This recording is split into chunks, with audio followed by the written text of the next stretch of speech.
¿Qué tal? Buenas noches a todos. Estamos con buen audio, ¿verdad? Sí. Muy bien. Vamos a continuar entonces la clase. Puntual depende, perdón. Sí, pues querido compañero, soy puntual. Y así tiene que ser.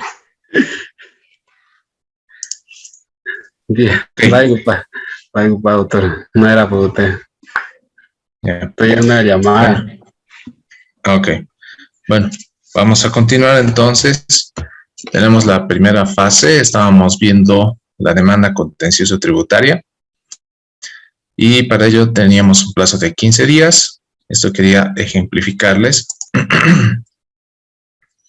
Acá, por ejemplo, tenemos una notificación que se practicó el miércoles 1. En ese sentido, los 15 días culminará el 16. En este otro ejemplo vemos cuando se notifica viernes. Entonces, inicia al día siguiente, toda vez de que este plazo de 15 días se computa de manera corrida, a diferencia de un recurso de alzada en el que recorrería al primer día hábil siguiente el inicio del cómputo. En demandas por la vía judicial no va a considerarse ese aspecto. Así que tengan en cuenta si deciden interponer este tipo de demanda, se computa sábado y domingo, y en este ejemplo que vemos termina sábado, pero hay que presentarlo viernes, no se traslada al día siguiente, es mejor presentarlo 1 o 2 días antes. ¿Ya? No aplica el plazo que dispone la ley procesal civil, toda vez de que es específico la ley 1340 en cuanto a los 15 días que regula. Entonces, al considerarse una ley en materia especial, prevalece ante una ley general. Ahora, este es un detalle importante que en la anterior clase no les comenté. Cuando el contribuyente interpone una demanda contencioso tributaria, como les decía, puede dejarlo durmiendo, si vale el término, la demanda, y tal vez se la admitió, pero el contribuyente no acelera su proceso a objeto de que sea puesta en conocimiento de la administración. Y si la administración no sabe, toda vez de que no se le ha notificado de ese proceso, continúa con la ejecución del acto administrativo. Ejemplo, se le ha notificado con una resolución determinativa. Ha interpuesto dentro del plazo de los 15 días la demanda, pero ahí lo dejó. La han aceptado y lo dejó. Y la administración, ante el desconocimiento de esa demanda, ha notificado el proveído de inicio de ejecución tributaria, está realizando las medidas coactivas y producto de las mismas, recién el contribuyente procede a notificar a la administración. Entonces, para que se produzca justamente esa suspensión en la ejecución del acto administrativo que se está recurriendo, es necesario que sea de conocimiento de la administración tributaria, ¿ya? Para ello se tiene una sentencia constitucional, la 1771-2013. Entonces, como no ha sido puesto en conocimiento de la administración, viene ejecutando, y eso no significa que se le esté vulnerando sus derechos. Toda vez de que es negligencia del contribuyente el acelerar la demanda contencioso tributaria a objeto de obtener un fallo. Así que si piensan interponer y dejarlo, bueno, la administración va a continuar ejecutando, les pueden congelar las cuentas y listo. Y bueno, en ese momento el contribuyente asustado, bueno, pero tengo mi demanda interpuesta, en ningún momento nos ha notificado. No, pero es que ya interpuesta, aquí está una copia. No es necesario que me presente una copia, es necesario que usted proceda a que se notifique a la administración. Y para eso, en juzgados, se cuenta con un área que se dedica netamente a notificaciones y se solicita que se saquen fotocopias legalizadas tanto del memorial de demanda así como del auto de admisión, y bueno, con ello se remite a esta unidad de notificaciones para que el oficial de diligencias a cargo proceda justamente a notificar a la administración. Ahora, ¿qué pasa en vacaciones judiciales? Esto tampoco les comenté en la anterior clase. No interrumpen ni suspenden plazos. Si me han notificado y me entero que la próxima semana inician vacaciones judiciales, no significa, hasta que vuelvan los jueces tengo bastante tiempo y puedo interponer mi demanda.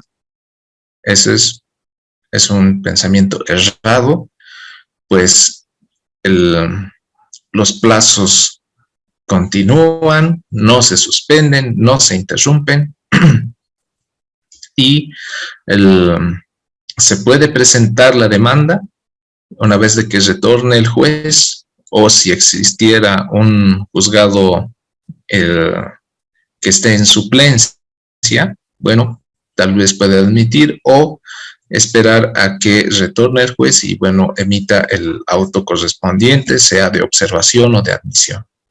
Pero si algún abogado les dice, no, esperaremos a que retorne, tenemos plazo, no caigan en ese mal asesoramiento. Los requisitos habíamos visto en la anterior clase, es interponer ante el juez de partido administrativo, coactivo, fiscal y tributario.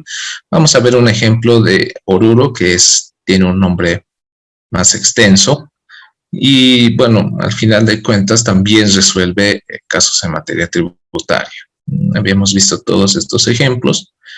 Ya vimos la demanda insuficiente, la admisión, el traslado, las excepciones. Ahora nos vamos al término probatorio y de alegatos. Una vez que la administración respondió en el plazo de 15 días, el juez traba la relación jurídico-procesal y en ese sentido dispone un término de término probatorio y de alegatos, otorgando 30 días para ambas partes. Para ello tenemos el artículo 265.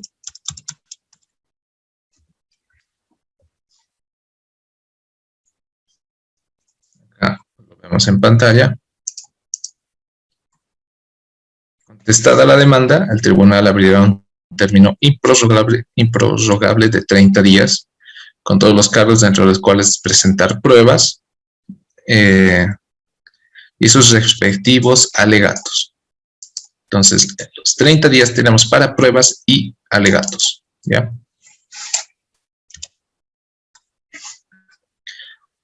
En este plazo, el contribuyente puede solicitar audiencia de alegatos orales y, a diferencia de la IT, el juez otorga un plazo, digamos, hoy día estamos, hoy día es miércoles 22, nos puede otorgar, digamos, de la próxima semana y nos puede señalar como plazo no una fecha ni una hora exacta, sino nos puede decir, puede presentar sus alegatos entre el miércoles 29 y el viernes 1 de octubre. Entonces puede ir el rato que quiera. He visto que otros jueces sí disponen una fecha y hora exacta, ¿ya? Bueno, varía entre juzgados. Lo mejor es que se sepa un día y hora exactos para la audiencia. Quizás ahora ya se ha unificado, pero pude ver en una oportunidad que sí había otorgado 3 días, ¿no? En cualquier momento puede personarse, digamos. Pero quizás ya ha debido cambiar este hecho porque ya no estaba un juez en La Paz. Y bueno, los demás 3 jueces que están dilucidando materias tributarias sí fijaban día y hora. Por lo demás, en cuanto a la prueba de reciente obtención, también se solicita juramento respectivo y bueno, en este caso no hay que demostrar mucho por qué se está presentando recién. Además de prestar el juramento, bueno, se cumplió con el formalismo. Ahora, hay una etapa intermedia que no está regulado en el Código Tributario, en el antiguo Código Tributario, en la Ley 1340, tampoco está regulado en la Ley 439 del procedimiento civil que estamos aplicando supletoriamente. ¿Cuál es este paso? Es la remisión de antecedentes al departamento técnico. La autoridad jurisdiccional, el juez, remite obrados a este departamento para que emita una opinión técnica. Esto principalmente se da en casos de resoluciones determinativas donde es un auditor, un contador, una persona que tiene conocimientos en materia de contabilidad, etcétera, y ramas afines, que puede emitir un informe indicando si es que el trabajo de la administración ha sido correcto o no y si el cálculo de la deuda es correcto o no. De modo que el informe emitido va a ser notificado a ambas partes y bueno, esto, como les digo, no está regulado, es únicamente, ya se sabe dentro de un proceso que se tiene esta etapa, se puede propugnar o impugnar el contenido del informe. Propugnar significa que estás de acuerdo con el informe y pides que se tome en cuenta a momento de emitir el fallo, ¿ya? En cambio, impugnar va a ser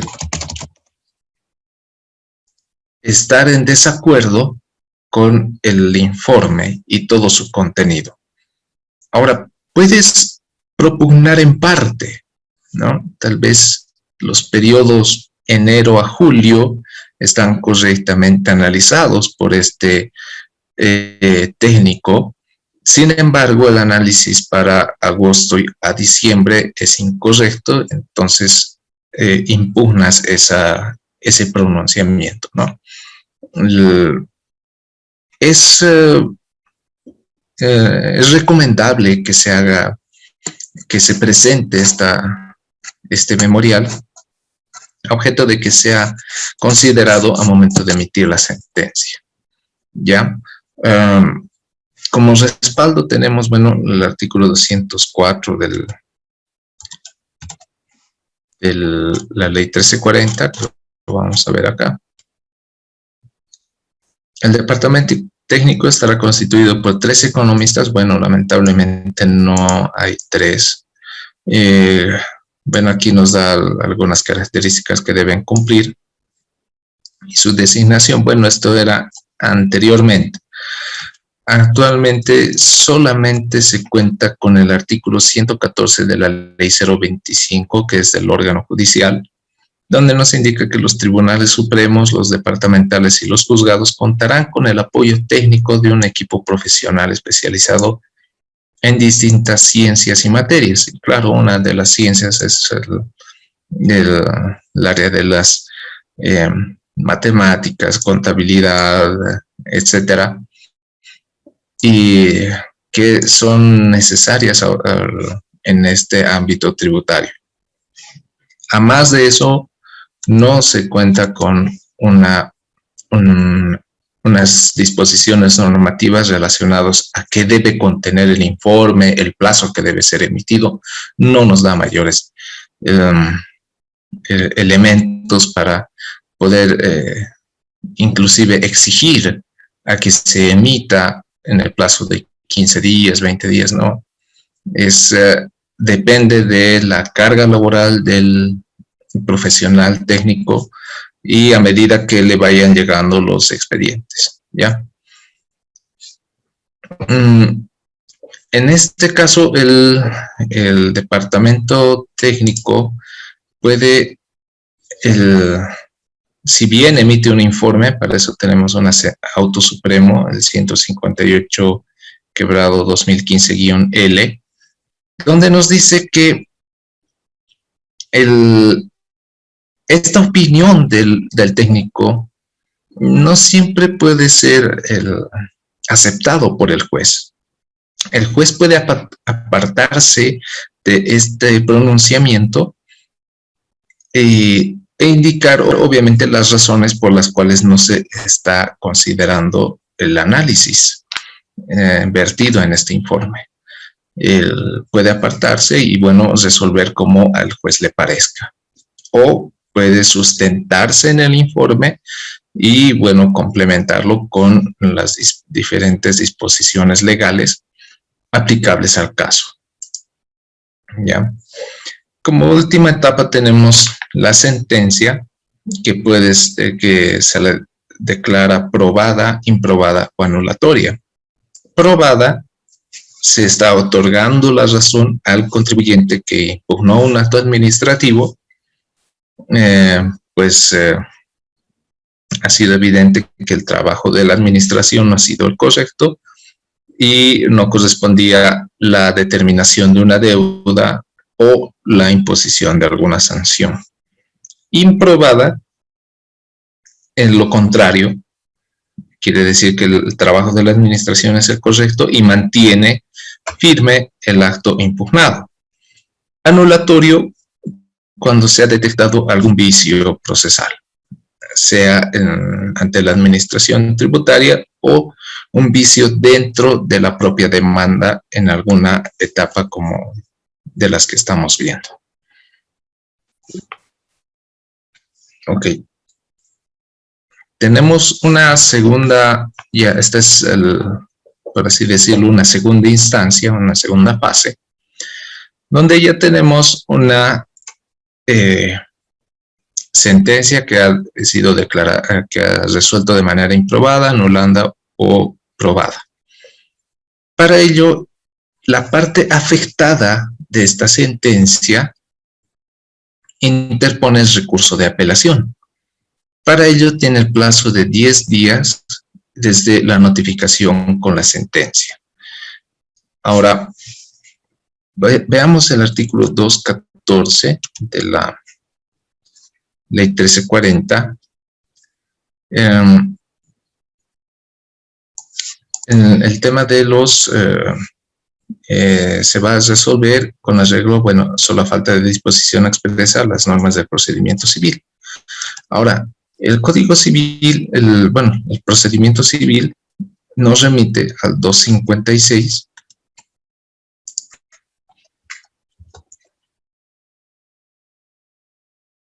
donde ya nos señala el recurso de apelación como tal. Es un recurso ordinario concedido a favor de la parte litigante que impugne una resolución judicial. ¿Ya? Aquí están las causales de procedencia, de improcedencia, los efectos. El efecto es suspensivo, no puede, es decir, que la administración no va a poder ejecutar ese acto toda vez de que aún estamos dentro de término para interponer esta apelación. Y bueno, estas son las disposiciones que regulan justamente el proceso de apelación. Ahora, esta sentencia va a ser notificada en estrados judiciales.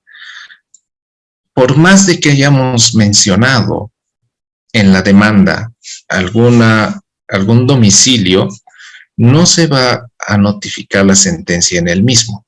¿Por qué? El artículo 263 de la ley 1340 nos indica, con excepción de lo dispuesto en el artículo anterior, las demandas, actuaciones y sus providencias, incluso las sentencias, serán notificadas en estrados del tribunal. Las sentencias, ¿ya? En ese sentido hay que acudir, a diferencia de la IT, todos los días. A la IT solo vas miércoles o jueves para recoger, digamos, porque son las notificaciones que se han practicado cada semana. Pero en juzgados sí hay que hacer un seguimiento a diario. Verificar el libro de notificaciones para ver si es que existe la sentencia y cuándo ha sido notificada. Si contratan a un abogado o ustedes iniciaron una demanda y, bueno, están coordinando con este abogado para hacer seguimiento, no se fíen de que esté yendo a averiguar todos los días. Una persona, el interesado, tiene que ir a revisar en juzgados si se ha practicado esta notificación. Y es a partir de ese momento, con el día y la hora, para interponer este recurso de apelación en los posteriores 10 días. ¿Ya? Este recurso sí va a ser dirigido ante el juez de primera instancia y de la misma manera, ante un recurso como un recurso jerárquico que objetamos la resolución de alzada, ahora se va a objetar la sentencia. El pronunciamiento del juez debe quedar desvirtuado con los argumentos que se van a plantear en este recurso de apelación. No es una repetición de la demanda, ¿ya? Tengan en cuenta siempre eso para no estar incurriendo en errores o tal vez siendo observado el recurso. Una vez de que ha sido admitido el recurso de apelación, bueno, todos los obrados son remitidos mejor dicho, es puesto en conocimiento de la otra parte. Ahora, pueden darse dos apelaciones, ¿no? Uno por parte de la administración, por parte del contribuyente. Ni bien se interpuso, bueno, hay que poner en conocimiento cada recurso a la otra parte para que se responda en el plazo de 10 días. Y bueno, con ello ya se remiten todos los antecedentes y los obrados al superior en grado.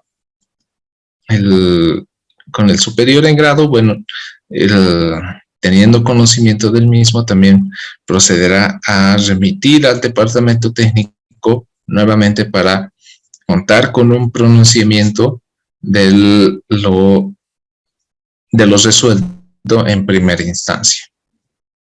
Y después pasa obrados para auto de vista. Pasa ese obrados para emitir auto de vista. ¿Y cuáles son las posibles formas de resolver este auto de vista? Inadmisible, confirmatorio, revocatorio total o parcial, anulatorio repositorio. Para ello vamos al artículo 220.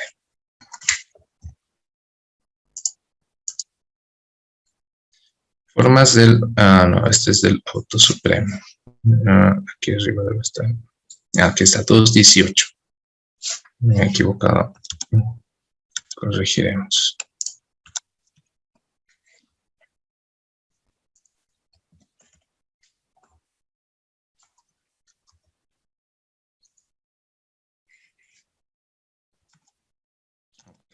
Entonces tenemos acá el auto de vista. Va a ser inadmisible si se hubiera interpuesto el recurso después de vencido el término. Puede que se le haya aceptado por error y la respuesta de la otra parte puede hacer notar justamente la presentación extemporánea del recurso de apelación. Tomando en cuenta ese elemento, el superior en grado, la sala del tribunal departamental, analizará justamente primero este aspecto y resolverá como inadmisible toda vez de que ya venció el plazo otorgado de 10 días. O por falta de expresión de agravios. Esto es muy importante porque lo que les decía, hay que hacer una crítica, una objeción, hay que refutar la sentencia. Si no hacemos eso, el superior en grado nos dirá, no hay agravios. ¿Qué voy a resolver? ¿Ya? Aquí está nuevamente, es como si estuviese reiterando la demanda que ha interpuesto, pero no hay una crítica legal a la sentencia y por ende lo dice por inadmisible.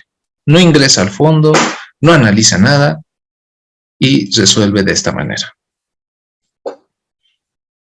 La segunda opción del fallo, del auto de vista, es confirmatorio, es decir, que está manteniendo firme la sentencia que se ha emitido. Revocatorio total o parcial, alguna parte de la sentencia está modificando, es decir, en el ejemplo que había señalado, de enero a julio mantuvo firme y de agosto a diciembre ha revocado.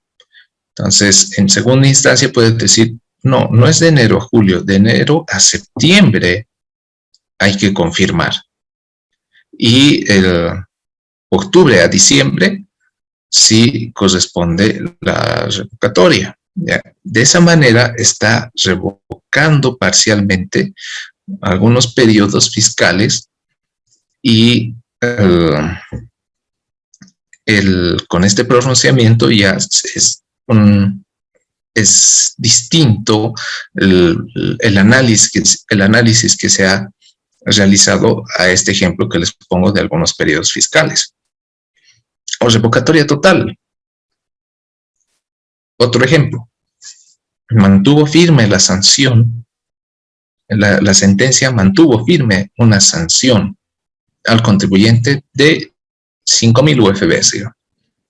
El superior en grado verifica e indica que no correspondía la multa. Revocamos totalmente la sentencia, ¿ya? Y se deja sin efecto el acto administrativo. Y finalmente tenemos anulatorio o repositorio.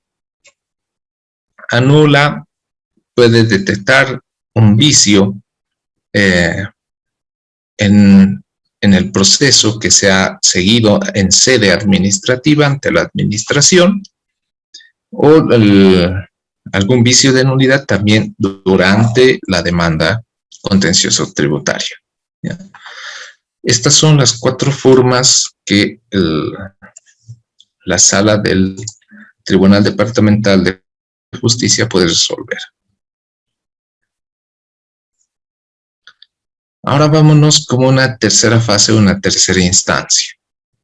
Nos han notificado de la misma manera en estrados judiciales con el auto de vista que dispone anulando, revocatorio total, parcial o confirmatorio.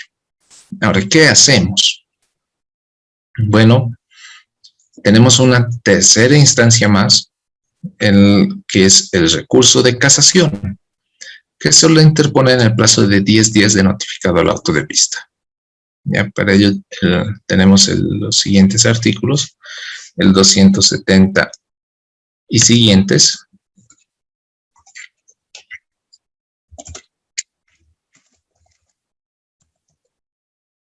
Recurso de casación, esto es de la Ley Procesal Civil.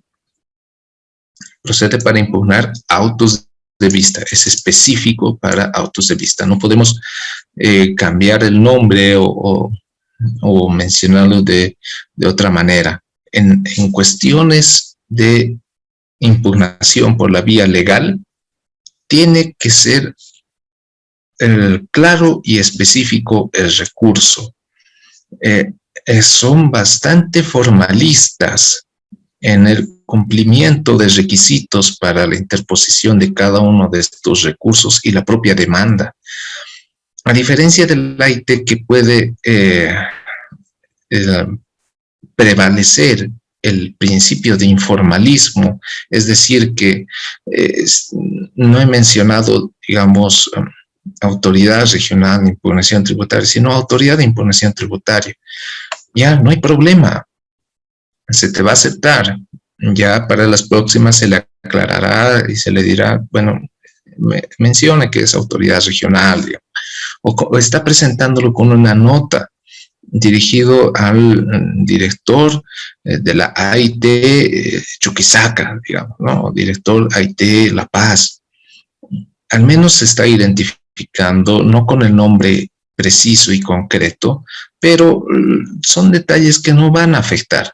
A diferencia de un proceso judicial, en estos casos sí hay que tener sumo cuidado en mencionar a la autoridad, mencionar los actos, las etapas, los plazos, etcétera. Cumplir como dispone las normas. ¿Ya? Estas son las causales del recurso de casación. Nuevamente les reitero que al ser normas en materia civil, bueno, hay que adecuarlas a la materia tributaria en relación a el cumplimiento de algunos requisitos o a ver qué disposición se adecua más al área como tal. ¿Ya? En esto sí se aplica la ley procesal civil, donde nos dice tenemos el plazo de 10 días computables a partir de la notificación con el auto de vista. Acá está, ¿no? Los requisitos que será presentado ante el tribunal que dictó el auto de vista, cuya casación se pretende, los términos claros y precisos, el auto de vista del que se recurriere y su foliación. Esto es muy importante porque hay que indicar en el memorial que el auto de vista emitido por el tribunal XX en materia contencioso tributaria del Tribunal Departamental de Justicia de Potosí, cursante a fojas, no sé, 535 a 560, el 60 vuelta inclusive, ¿no? Porque no ha concluido en la cara frontal, sino al reverso. 560 vuelta es el auto de vista que ahora estamos interponiendo, como estamos ahora planteando el recurso de casación. Expresar con claridad y precisión las leyes infringidas, violadas o aplicadas indebida o erróneamente. ¿Cuál es la infracción? Es decir, ahora debemos tener cuidado en mencionar si el recurso de casación es en el fondo o en la forma o ambos. Un apartado en particular dentro del memorial podemos empezar señalando aspectos de forma, atacando el auto de vista que no ha sido emitido cumpliendo los requisitos que dispone la ley. No ha sido emitido, o mejor dicho, no ha sido notificado conforme a procedimiento. También podemos mencionar algunos vicios de forma en etapas anteriores. Mejor es que mencionemos desde el auto de vista para atrás y no primero indicar como vicios de forma que se me ha notificado la resolución sancionatoria sin cumplir el artículo 83 del Código Tributario y que luego la sentencia no ha cumplido con sus requisitos. No, Mejor es desde lo último hacia atrás. Ahora, esos son vicios de forma. Ahora, en el fondo, el auto de vista ha confirmado en la deuda tributaria de los periodos enero a septiembre. En ese sentido, el tribunal ha aplicado erradamente el artículo 8 de la ley 843 por estos motivos. Complementariamente, él aplicó indebidamente el artículo X del decreto supremo que reglamenta el IUE. Ser bastante específicos y qué mejor extraer las partes en las que del auto de vista, transcribiéndolas textualmente y seguido exponer el agravio, exponer la norma infringida, aplicada indebida o erróneamente, ¿ya? Y de esa pueden tal vez abocarse netamente a aspectos de forma. Ese es su recurso de casación.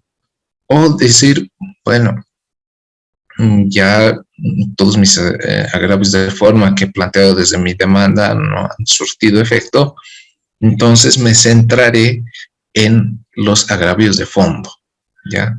Del procedimiento como tal, los descargos, la prueba, etcétera, ¿ya? Esto es bastante importante porque no pueden hacerlo un mix, sino es mejor tener acápites en particular para cada aspecto de fondo o de forma que se esté objetando.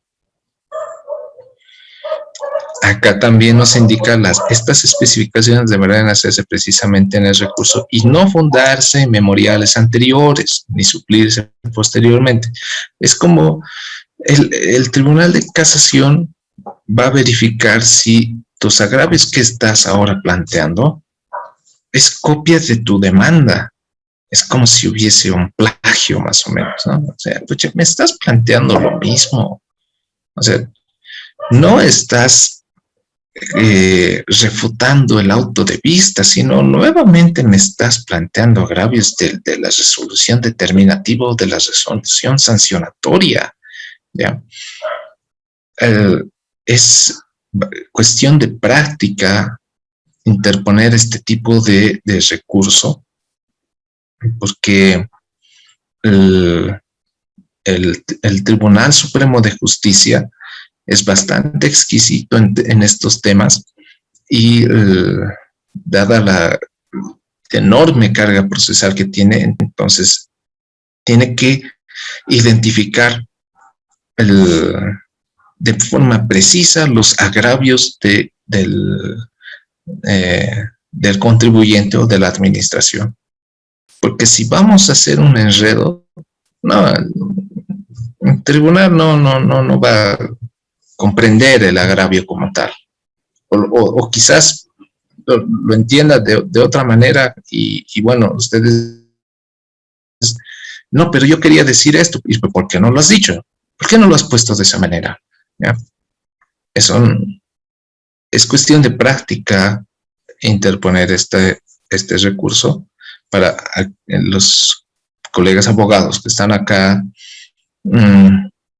si han interpuesto este tipo de recursos en otras áreas, bueno, también se exige bastante en cuestiones de orden formal y de fondo, ¿ya? Acá nos dice el tribunal negará directamente cuando hubiera sido interpuesto, bueno, después del plazo, claro, cuando la resolución impugnada no admite recurso de casación. Bueno, en este caso no aplica porque sí, en materia tributaria, este auto de vista es recurrible en casación, ¿ya?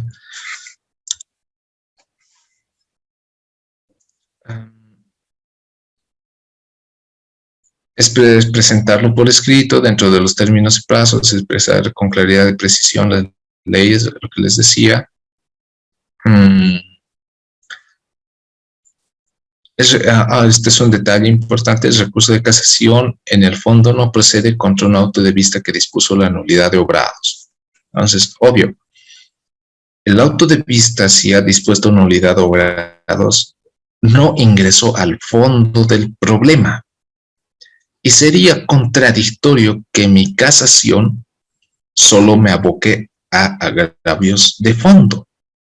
Entonces, el Tribunal Supremo va a analizar el acto y va a decir, a ver, el auto de vista no ha analizado nada de pruebas y todo eso. ¿Y por qué su recurso de casación me dice eso?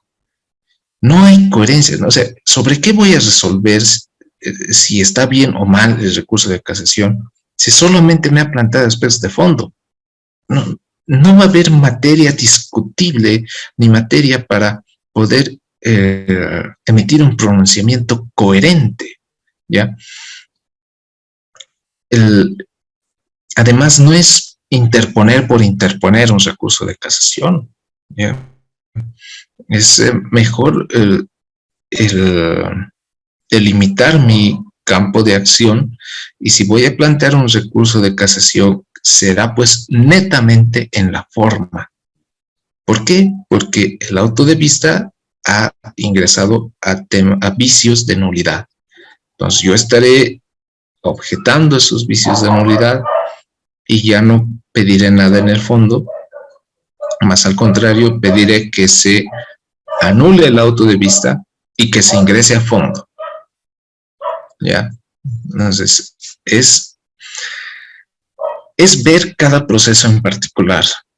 Nuevamente les digo, no hay una receta exacta, 1 más 1 más 1 igual 3. No hay, ¿ya? Cada caso es un mundo para poder elaborar este tipo de recurso, las normas y todo lo que involucra para una adecuada defensa.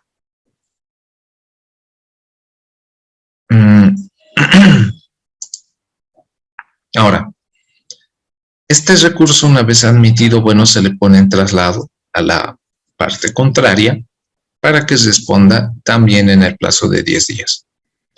Ahora, acá hay un detalle importante. Ya se tiene la respuesta, se procede la remisión de antecedentes al Tribunal Supremo de Justicia y para ello tenemos el artículo 276 y aquí hay un elemento bastante importante. Nos dice en los primeros 2 parágrafos, contra los autos de vista se interpondrá por escrito, bla, bla, bla, bla, corriéndose en traslado, evidentemente. Cumplidos los plazos, con o sin respuesta, concederá el recurso, disponiendo la remisión de obrados. Tercero, notificadas las partes con el auto de concesión, deberá proveer el importe de los gastos de remisión del expediente en el plazo máximo de 15 días bajo pena de declararse de oficio la caducidad del recurso y la ejecutoria del auto de vista recurrido. ¿Qué significa esto? A ver, para los colegas abogados, ¿qué significa proveer de los gastos de remisión?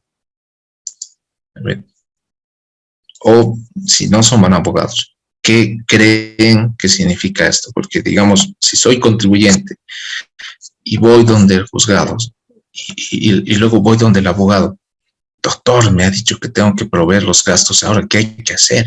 ¿Ya? Entonces, a ver, ¿qué se imagina que se tiene que hacer? Opinen, colegas. Para eso es este diplomado.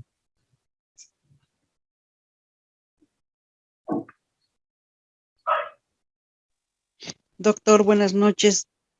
Le habla ¿Qué tal, Mildred. Mildred? ¿No se referirá a los gastos que se incurre durante el proceso dentro del juzgado o dentro de ese proceso, en ese nivel de proceso? Ellos, por algún formulario, no sé. O sea, tú te refieres a que, digamos, hay un formulario de remisión más o menos que se tiene que algo así, comprar. un formulario, algún timbre, no sé, o algún sello. ¿Se referirá a eso? No, no. A ver, evidentemente hay algunos gastos y en procesos en materia penal, lo poco que pude ver fue que para algunas actuaciones sí es necesario comprar un formulario y que luego lo llene el secretario. Por ejemplo, no recuerdo el nombre exacto, pero es un formulario cuando ya se le otorga la libertad producto de una acción de libertad, ¿no? Entonces el abogado compra, creo que vale 15 pesos, lo llenaba el secretario y bueno, eso ya se llevaba a celdas de juzgados para que él lo libere. En materia tributaria no hay ese tipo de formularios, pero estos importes de gastos quiere decir que yo voy ante la sala contencioso tributario del Tribunal Departamental y me dice, sí, ha sido concedido su recurso, ahora tiene que proveer estos gastos. ¿Qué es lo que hay que hacer? ¿Sabe? Son, supongamos, 50 cuerpos de antecedentes, aparte al expediente judicial se hizo otros 3, y ahí tienen su balance. Lo pesan todo lo que se va a remitir y te dicen, la remisión de estos, los antecedentes más el cuerpo de antecedentes judiciales, le va a costar, no sé, 250 bolivianos. Eso es proveer los gastos de remisión. Porque el tribunal, mejor dicho, esta sala del tribunal departamental no lo va a remitir de manera gratuita al Tribunal Supremo de Justicia, sino que la parte interesada, quien está interponiendo el recurso de casación, debe dar el dinero correspondiente para que sea embalado y sea remitido al Tribunal Supremo de Justicia en Sucre. Y para ello nos dan un plazo de 15 días. Si en caso no damos estos recursos, también te dan una boleta, mejor si tienes un recibo, bueno, te lo llena, no hay ningún problema el funcionario, porque de esto también no hay un formulario que tengas que comprar ni nada, ya depende de cada uno que tenga una constancia del que se ha recibido este importe y dentro del plazo y que se tiene que remitir a Sucre. Ya, si no proveo de estos gastos en el plazo de 15 días, como dice la ley, mi recurso va a ser declarado caducidad, es decir, no dentro del plazo de 15 días no ha concedido los gastos de remisión y se da por ejecutoriado el auto de vista, sin que pida la otra parte. Tal vez está ganando la aduana nacional y el contribuyente al día 16 acudió, ¿ahora qué hago para remitir? Lo siento, señor, ya pasaron los 15 días, se va a ejecutar el auto de vista. No, pero ¿por qué? Si todavía estoy en plazo, no, ya feneció ayer a las 4 de la tarde, ha fenecido, ha venido su abogado, pero tenía que traer el dinero, pero hasta ahora no lo trajo. ¿Cuántas historias se ha podido escuchar de eso? El abogado ha venido porque no se ha contactado con su abogado, porque el abogado no ha traído y la parte del contribuyente dice, no, pero es que no me ha avisado que esto, que lo otro, o me he olvidado, no he podido conseguir, ni modo. Por ese descuido ya se dispone la ejecución del auto de vista. Así que tengan cuidado en este tipo de recursos, en dar el dinero al funcionario para que remita estos todos los antecedentes y obrados del proceso, ¿ya?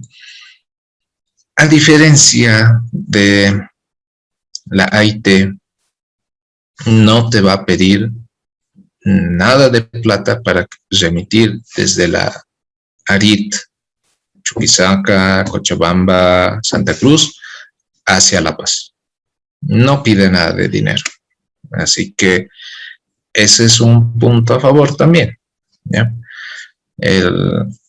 Y este detalle quería compartirles dentro de este recurso de casación. Ahora, llegaron los antecedentes al Tribunal Supremo de Justicia y se emite el auto supremo, que declara improcedente, infundado, anulatorio o casando. Para ello, remitámonos al artículo 220. Formas del auto supremo. Improcedente. Nos da 5 opciones. Si hubiera interpuesto después del plazo, eso es obvio, pudiendo haberse apelado si no se hubiese hecho de un recurso ordinario. Bueno, esto no más debe aplicarse en materia civil, no se da mucho en materia tributaria, ¿ya? La resolución no admite recurso de casación. En este caso sí admite. No es un actuado que esté prohibido de interponerse un recurso de casación. Así que este numeral 3 no va a aplicar para esta demanda tributaria. No cumpliera con lo previsto 274. Bueno, veamos el 274. Parágrafo 1. Será presentada por escrito ante el tribunal que dictó el auto de vista cuya casación se pretenda. Ya. En este caso, no se ha presentado ante el tribunal que ha dictado. Digamos, me he confundido, no era el tribunal primero, era el segundo, pero yo le he presentado al primero, y el primero aquí está su sello donde me has recibido. O bueno, ahora creo que es computarizado. Aquí tengo el sello donde está y esto, pero usted dirigió al primero y en el primero no estaba su proceso, estaba en el segundo. ¿Errores de quién? Creo que es a veces la premura del abogado, ¿ya? Y bueno, por ese hecho también no va a proceder su auto, va a ser improcedente, ¿ya? El recurrente no hubiera intervenido en instancias anteriores. Bueno, tampoco se da esto porque sí, en algún momento se ha intervenido. Infundado. Cuando el tribunal no encontrara haber sido violadas las leyes acusadas. Es lo que les comentaba. Tienen que explicar cómo han sido vulneradas las normas. Y si no están explicando, solo indican ustedes en una capite fundamentos de derecho y transcriben. Por tales motivos, solicito al Tribunal Supremo de Justicia que se pronuncie conforme a derecho. ¿Qué me estás explicando aquí? Únicamente estás transcribiendo la norma. No estás diciendo esta norma ha sido vulnerada por estos y estos motivos. No me estás explicando. Infundado. No hay nada más que hacer. Anulatorio. Con o sin reposición, bueno, cuando la autoridad sea incompetente, bueno, muy rara vez se daría esto, pero casi nulo. Autoridad impedida, cuya excusa o recusación, bueno, si es que tal vez sea un anterior funcionario de impuestos y que justo conoció un proceso en el que él ha intervenido. Puede darse, pero igual sería un caso muy particular. Faltar alguna diligencia o trámite declarados esenciales. Bueno, si digamos no arrimaron con la diligencia de notificación con el auto de admisión, digamos, ¿no? Bueno, se entrepapeló, se arrimó a otro expediente. Bueno, también el interesado tiene que revisar el expediente, que esté con todo, ¿no? Para que no sucedan este tipo de cosas. En segundo caso, se otorgue más de lo pedido por las partes. Aspectos que no han sido agraviados en ningún momento se hayan incluido en alguna etapa, entonces se está otorgando más de lo que se está pidiendo. Apelación desistida, bueno, esto no aplica para la materia tributaria. Casando, cuando la resolución infringiere la ley es acusada, en este caso fallará en lo principal del litigio aplicando las leyes conculcadas. A menos que encontrar excusa o error, la casación podrá ser total o parcial. Bueno, ahí se otorga, se ratifica de manera parcial o total el auto de vista, ¿ya? Esas son las formas en las que resuelve el Tribunal Supremo de Justicia y para ello quisiera mostrarles unos ejemplos que tengo acá. Ya, acá vemos el Tribunal Supremo de Justicia, se puede ver, voy a ampliar un poquito más, ahí, ya. Tenemos el Tribunal Supremo de Justicia en su sala contencioso administrativa, social y administrativa primera, ¿ya? Auto Supremo, esto es de la gestión 2020. Acá vemos vistos el recurso de nulidad interpuesto por esta persona contra el auto de vista, emitido por la sala especializada. Ven, este es el nombre, por ejemplo, en Oruro, sala especializada contenciosa administrativa y social administrativa del Tribunal Departamental de Justicia de Oruro. Dentro del proceso social no, esto no es por tema tributario, me confundí. Este es. Este es el correcto. Acá está. El recurso de casación contra el auto de vista, ¿ya? Pronunciado por la Sala Social Contenciosa y Contenciosa Administrativa dentro del proceso contencioso tributario seguido por esta persona, Alison Maldonado, contra la Aduana Nacional Gerencia Regional Tarija, ¿ya? Bueno, acá vamos a buscar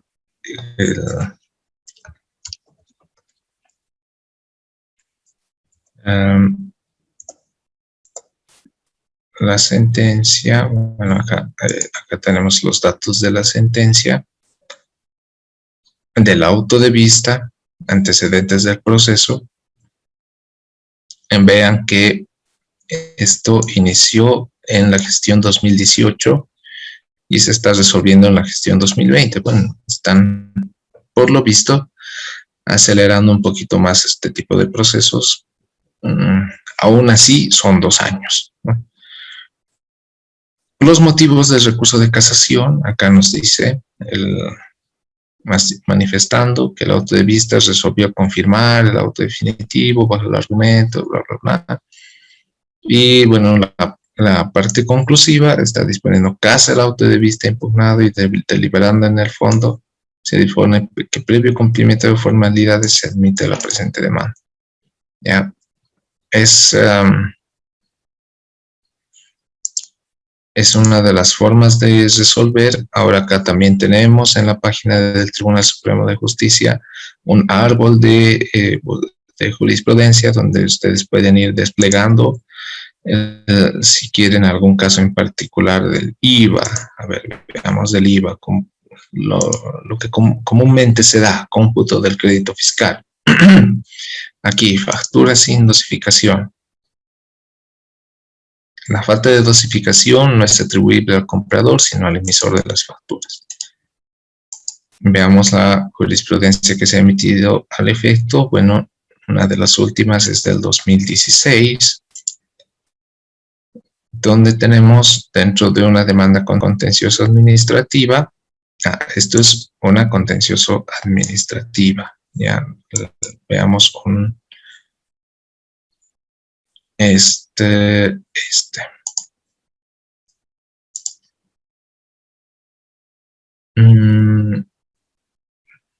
no, este es un contencioso administrativo también. Veamos otro.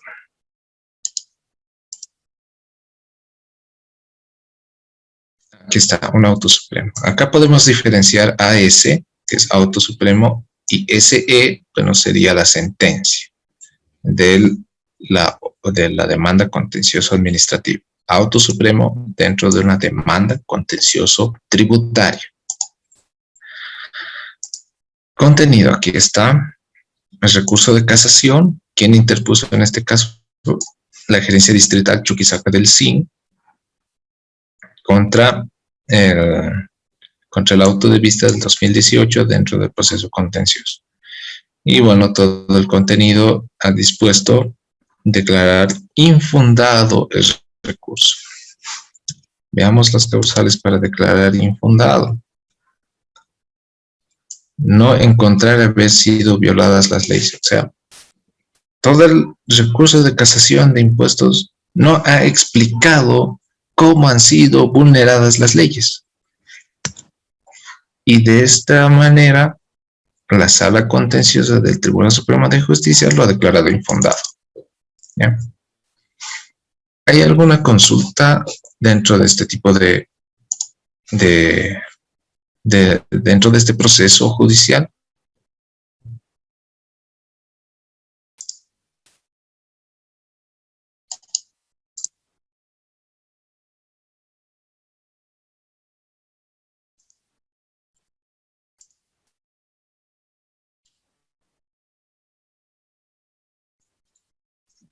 Nada, está todo claro.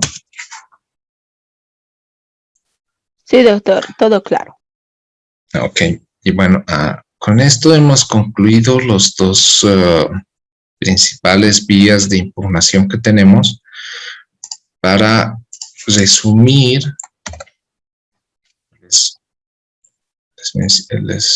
explico de esta manera, para que no se confunda, ¿ya? Y esto como una antesala a lo que vamos a ver en unos minutos. Tenemos el recurso de alzada como primera instancia, ¿no? Primera instancia. Luego tenemos el recurso jerárquico como segunda instancia. Contra esto se puede interponer la demanda contencioso administrativa.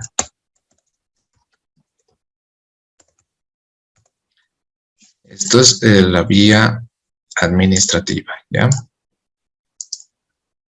Ahora, la vía judicial, tenemos la demanda contencioso tributaria.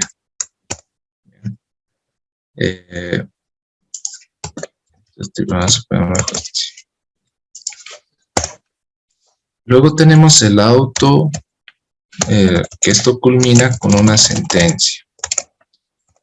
Luego tenemos el recurso de apelación, que culmina con un auto de vista. Después tenemos el recurso de casación, que termina con un auto supremo. Esto, emitido por el Tribunal Supremo de Justicia. Como pueden ver, acá tenemos dos pronunciamientos del Tribunal Supremo de Justicia. Este primero, donde estoy apuntando y lo estoy demarcando, va a ser en única instancia, porque se presenta la demanda, hay respuesta, réplica, dúplica y directo pase para emitir obrados para la sentencia. ¿Ya? Por la vía judicial, también llegamos hasta el Tribunal Supremo de Justicia, pero tenemos que pasar primero por la demanda, por la apelación y luego llegar hasta el recurso de casación. ¿Ya? No confundan, digamos, estos dos que parecen ser, digamos, similar en el nombre. Acá ya nos da la diferencia contencioso administrativa, el otro es contencioso tributario. En ambos culmina con una sentencia, pero en este caso es sentencia del Tribunal Supremo de Justicia y esta es sentencia del juez en materia tributaria. ¿Ya? Ahora, voy a acá insertar un cuadrito para que veamos qué pasa después. Tenemos entonces la sentencia del Tribunal Supremo de Justicia y acá tenemos el auto supremo del Tribunal Supremo de Justicia. En estas vamos a poner una columna más.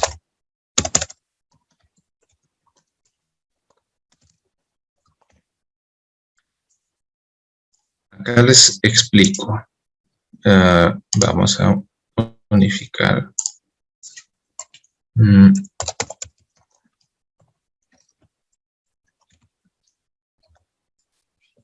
Contra la sentencia del Tribunal Supremo de Justicia en esta demanda contenciosa administrativa, puedo interponer una acción de amparo constitucional. Lo propio contra un auto supremo o contra una resolución de recurso jerárquico. No siempre el contribuyente o la administración contra el recurso jerárquico interpone esta demanda. ¿Ya? Puede directamente plantear una acción de amparo constitucional. ¿Por qué? Porque está agotando una vía, que es la vía administrativa en impartir justicia tributaria.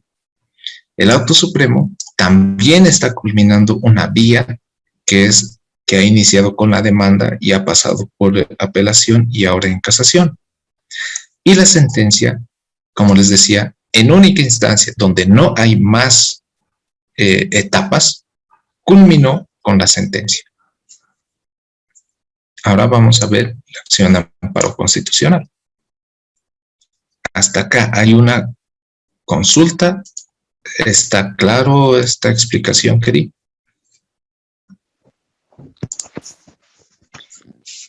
Doctor, en sí, la sentencia de tribunal, la sentencia,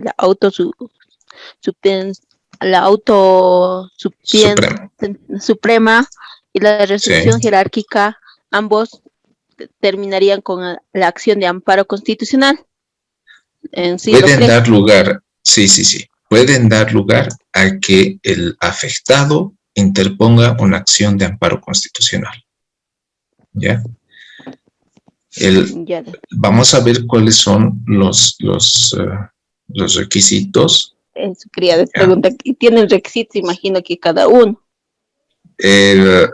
Bueno, la acción de amparo te da únicos requisitos independientemente si es una sentencia, un auto supremo o un jerárquico. ¿Ya? Es de manera general, no te da apartados en particular para plantear este tipo de acción. ¿Ya? Suprema. Okay. Ahora veamos, acá tenemos.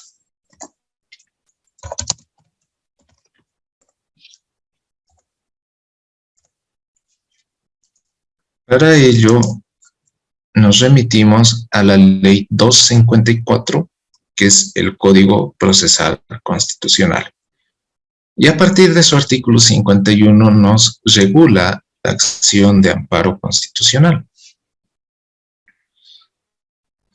donde nos dice: la acción de amparo tiene el objeto de garantizar los derechos de toda persona natural o jurídica reconocidos por la Constitución contra actos ilegales o las omisiones indebidas de los servidores públicos o particulares. Ya, en este caso nos vamos a abocar a los actos u omisiones de los servidores públicos.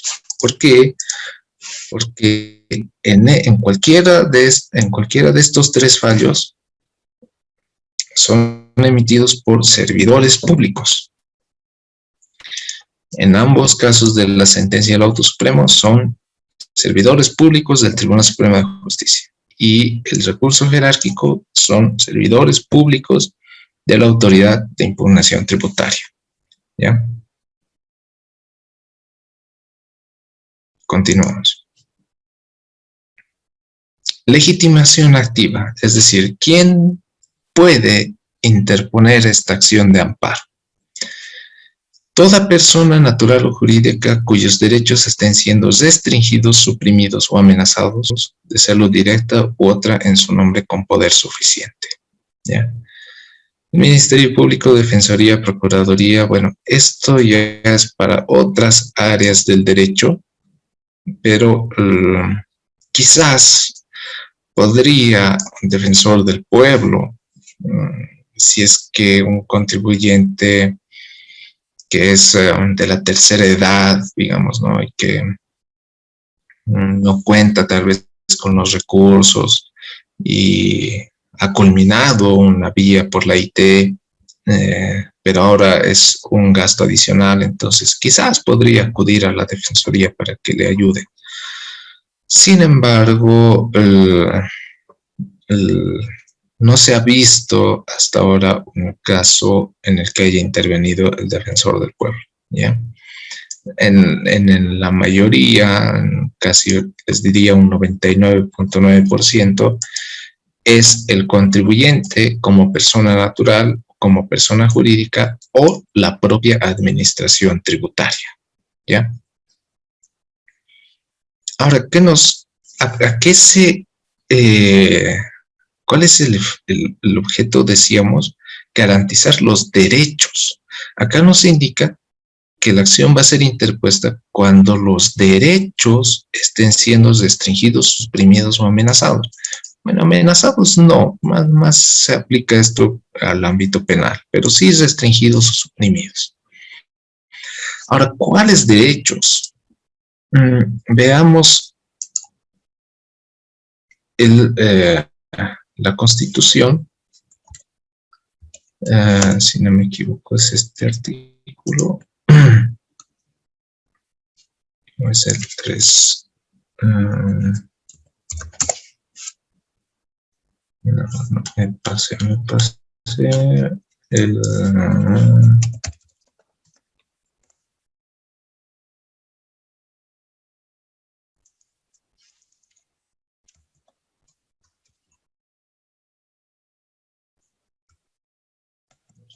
Oh.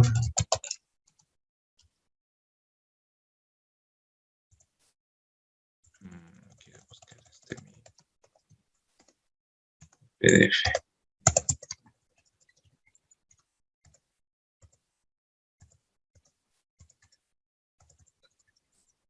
Aquí está, me pasé.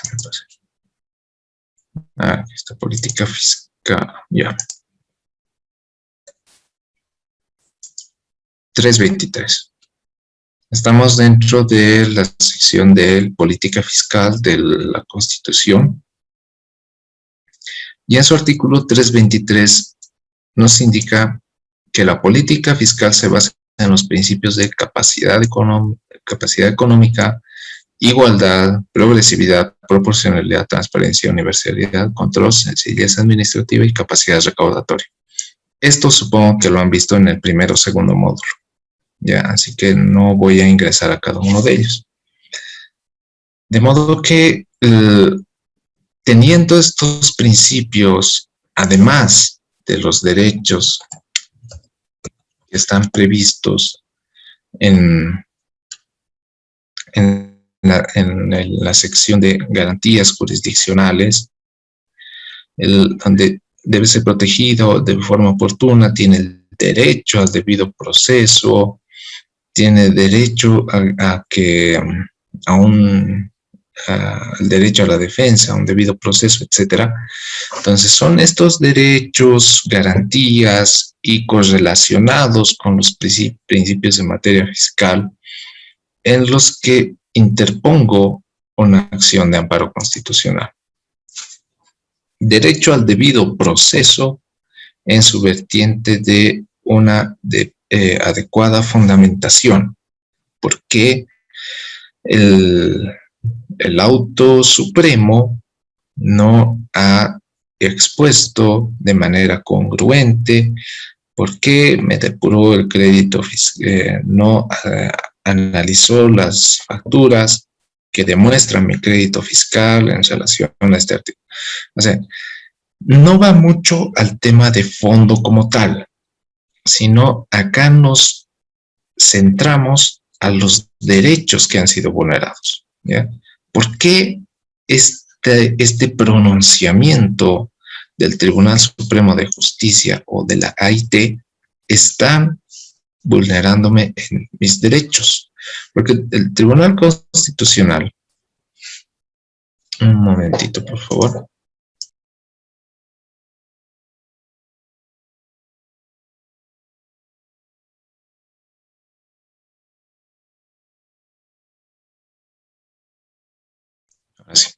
El Tribunal Constitucional no va a ingresar a ver temas de fondo, si es que la prueba ha sido válida o no, y va a ingresar factura por factura y todo ello. No, se va a circunscribir a los derechos, y si es que tiene alguna vinculación, digamos, con la prueba, bueno, hará una explicación no tan detallada, sino se abocará a constatar si estos derechos han sido vulnerados o no. ¿Ya? Continuemos. La improcedencia, ¿cuándo va a ser improcedente? Contra las resoluciones cuya ejecución estuvieran suspendidas. Bueno, esto no los contratos consentidos tampoco. Contra resoluciones judiciales o administrativas que pudieran ser modificadas, suprimidas por cualquier otro recurso del cual no se haya hecho uso oportuno. ¿Qué significa esto? Volvamos a nuestro listado. Si interpuse un recurso de alzada, me notificaron con la resolución de alzada y me hice vencer con el plazo de 20 días, no puedo interponer una acción de amparo constitucional, porque la misma ley nos indica que pudieron haber sido, esta resolución pudo haber sido modificada o suprimida con otro recurso del cual no se haya hecho uso oportuno. Aplica a esta causal porque no has hecho uso oportuno dentro de los 20 días de tu recurso jerárquico. Y por ende, no te puedo dar curso a la acción de amparo constitucional. Lo propio sucede, digamos, en el auto de vista. No he dado el dinero para que remitan los antecedentes y me han ejecutado el auto de vista. No me han dado curso al recurso de casación. Ahora voy a interponer una acción de amparo. Lo siento, señor, señora, empresa, qué sé yo, pero usted no ha cumplido con la norma. Podía haber interpuesto el recurso de casación y otra instancia que los resuelva, pero ante su descuido, negligencia, etcétera, no le van a dar curso a la acción de amparo constitucional. Es decir, si tengo una vía adicional de la cual no la utilicé oportunamente, ni modo, como comúnmente se dice, a llorar al río, ¿no? porque esta acción de amparo no le va a dar, no va a proceder.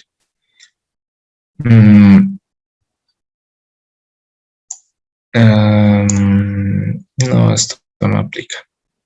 Principalmente se da esto, ¿no? Ya. Luego, subsidiariedad. De la misma manera, la acción no va a proceder cuando exista otro medio de recurso legal para su protección. ¿Ya? Entonces, si tenías una vía más, ¿por qué no lo has utilizado? ¿Por qué te has dejado vencer el plazo? ¿O por qué te has saltado una etapa? Tal vez decía un contribuyente, bueno, interpongo mis recursos de alzada, voy a interponer acción de amparo y a la vez voy a interponer un recurso jerárquico. Va a ser totalmente improcedente, no le van a dar curso. ¿Ya? Esto no aplica porque esto es como comentario para materia penal. Plazo para la interposición. La acción de amparo se interpone en plazo máximo de 6 meses. ¿Ya? Computables desde la comisión de la vulneración. ¿Cuándo se ha vulnerado? Cuando tengo conocimiento del acto, es decir, la notificación. Desde ese momento inicia el plazo de los 6 meses.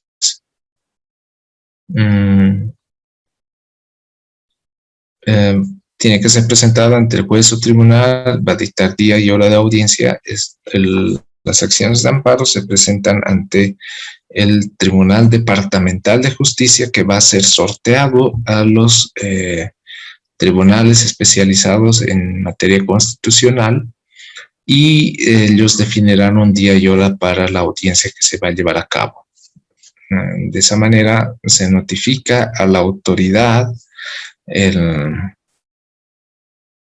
este caso, veamos, una resolución de recurso jerárquico. Por el general se presenta la acción de amparo en La Paz. Los autos supremos y las sentencias, al ser emitidos en Sucre, se presentan en el Tribunal Departamental de Sucre. ¿Ya?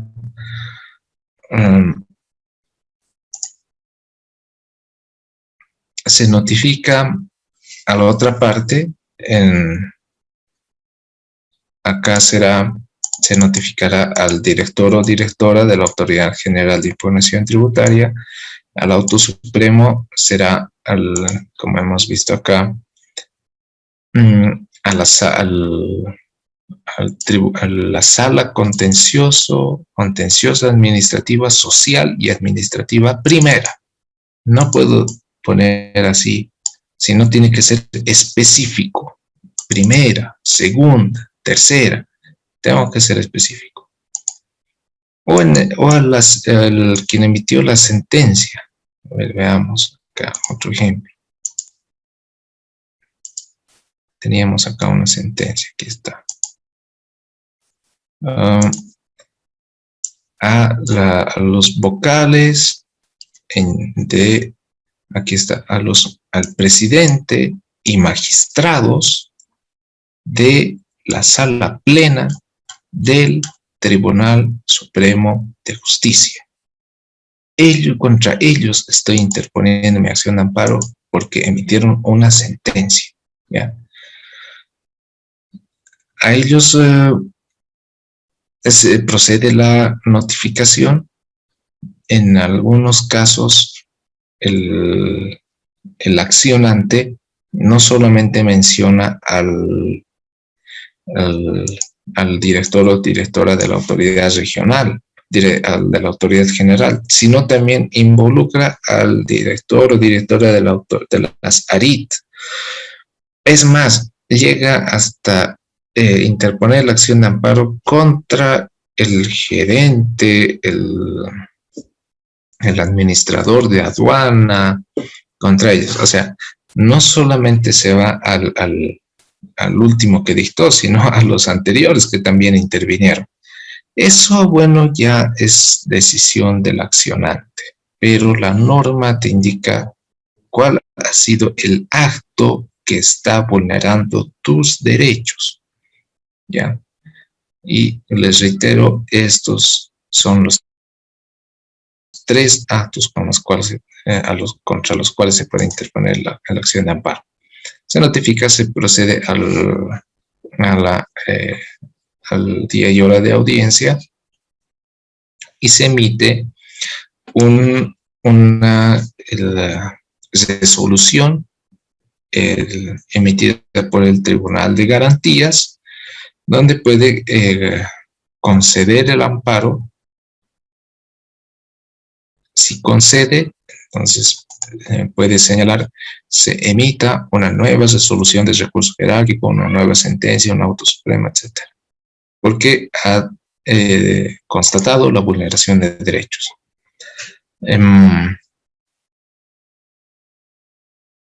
Podrá establecer, nunca se ha dado indicios de responsabilidad. Ahora, él puede denegar también la tutela, puede decir no se han vulnerado los derechos de la persona o de la administración y por ende se mantiene firme X acto, ¿ya?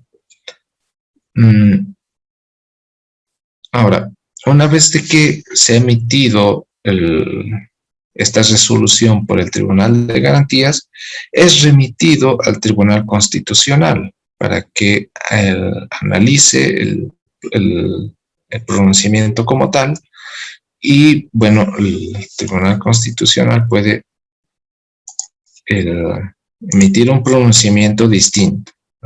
Vamos a ver algunos ejemplos del Tribunal Constitucional.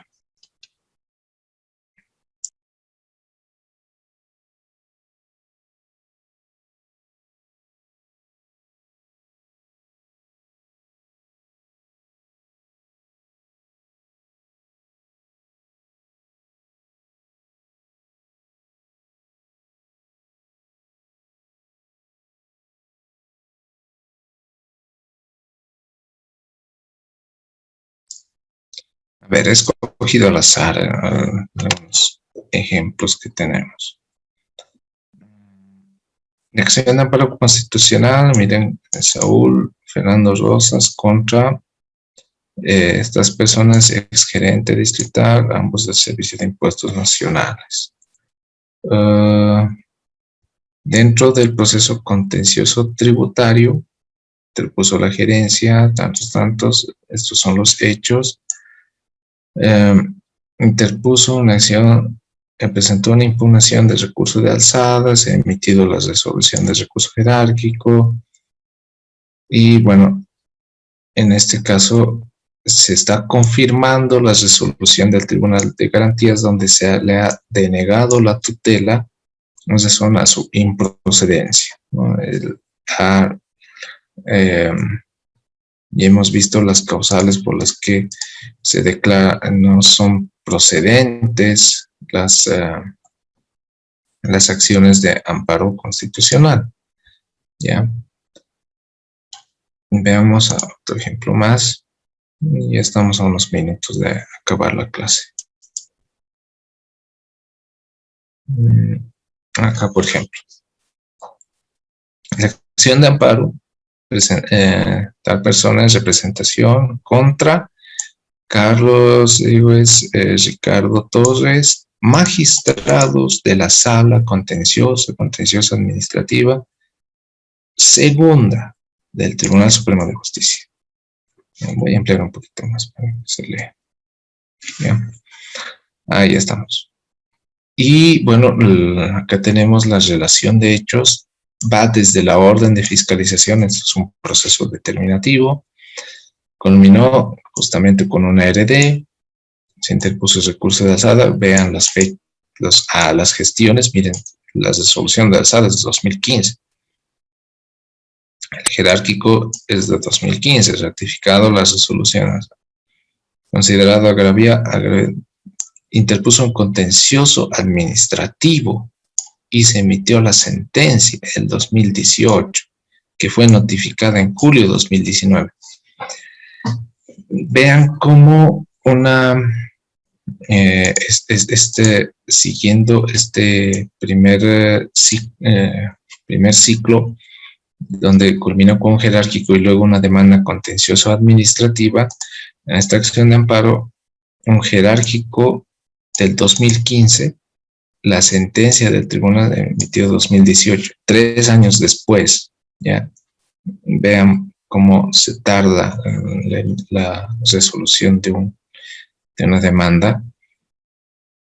Y bueno, acá están el informe de los terceros interesados, en el caso de la autoridad general, porque es un tercero interesado, porque ha formado parte de la demanda contencioso administrativa, ¿ya? Acá tenemos todo su informe, las conclusiones, los fundamentos. Acá está.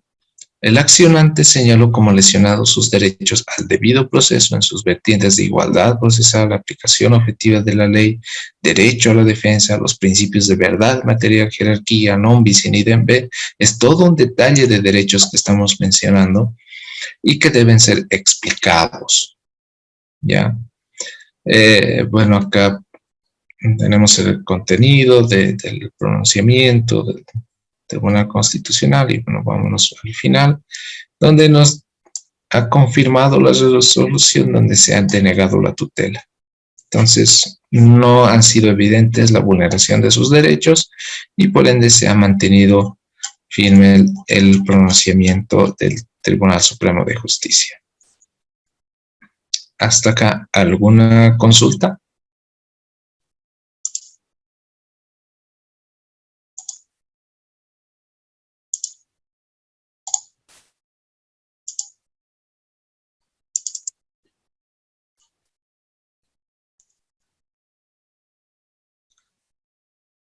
Bueno, creo que no hay ninguna consulta. Espero que haya quedado claro. Bueno, el viernes continuamos la última clase. Vamos a ver otras formas de impugnación y vamos a ver ejemplos también, ¿no? Si ustedes encuentran tal vez alguna resolución o sentencia que quieran compartir para analizar o que hayan encontrado algo raro, no hay ningún problema, lo podemos analizar, lo podemos ver para que los demás también vean cómo se resuelve. Hay algunos quizás contradictorios o algo. No es tarea, solamente si gusta mostrarlo para la clase, lo podemos ver, ¿ya? Bueno, no hay nada más, nos vemos hasta el viernes.